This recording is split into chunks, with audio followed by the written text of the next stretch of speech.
غازیوں اور شہیدوں کی شان بیان کی ہے حفیظ۔ زمین پہنے ہوئے تھی آج خونی جنگ رنگ کا جامہ،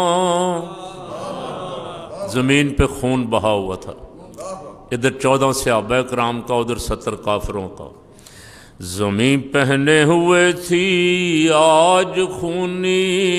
رنگ کا جامہ، حق و باطل میں برپا تھا جب خون ریز ہنگامہ،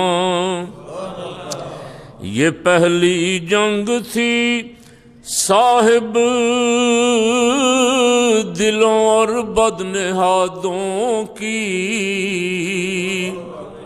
ایک طرف صاحبان دل ہیں، دل والے،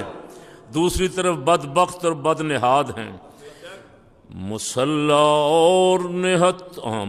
اور نہتوں میں سواروں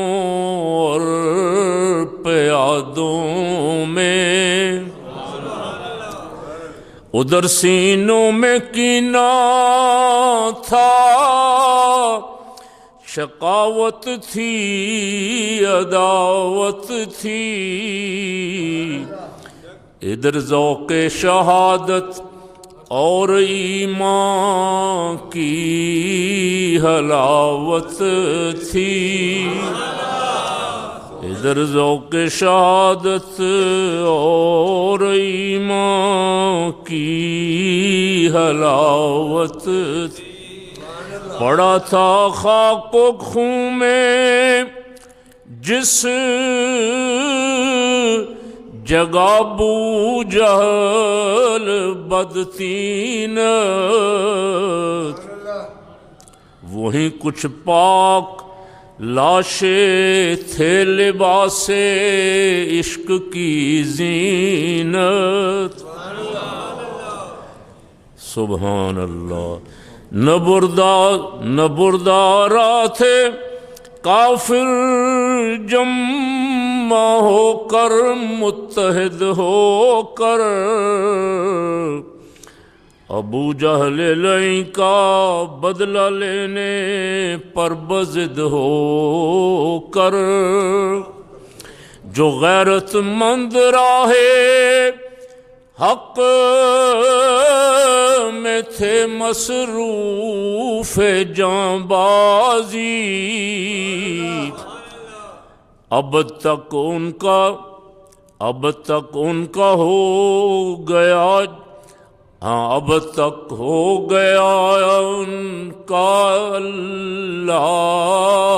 کا غازی، اب تک نام ان کا ہو گیا اللہ کا، اب تک نام ان کا ہو گیا اللہ کا، شہادت کا لہو جن کے رخوں کا بن گیا غازہ، کھلا تھا ان کی خاطر دائمی جنت کا دروازہ۔ یہ اصل مقصد پہ اب آ گئے۔ شہادت آخری منزل ہے انسانی سعادت کی،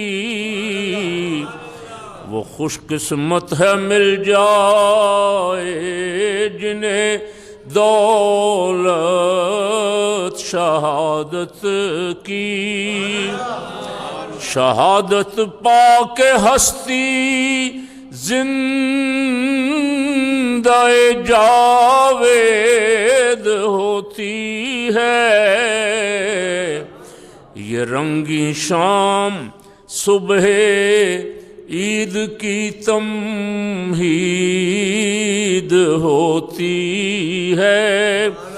شہید اس دار فانی میں ہمیشہ زندہ رہتے ہیں، زمین پر چاند تاروں کی طرح تابندہ رہتے ہیں۔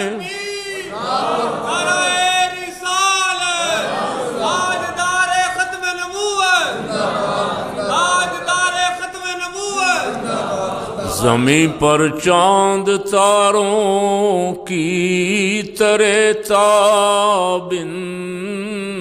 رہتے ہیں، اسی رنگت کو ہے ترجیح اس دنیا کی زینت پر، خدا رحمت کرے ان عاشقان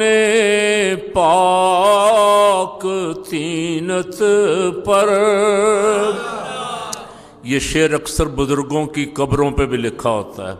خدا رحمت کرے ان عاشقان پاک طینت پر، خدا رحمت کرے ان عاشقان پاک۔ ایک شعر پہلے بھی پڑھیا لیکن اپنے ذوق واسطے، یہ لشکر ساری دنیا سے انوکھا تھا، نرالا تھا، یہ لشکر ساری دنیا سے انوکھا تھا، نرالا تھا، کہ اس لشکر کا افسر ایک کالی کملی والا تھا، کہ اس لشکر کا افسر ایک کالی کملی والا تھا۔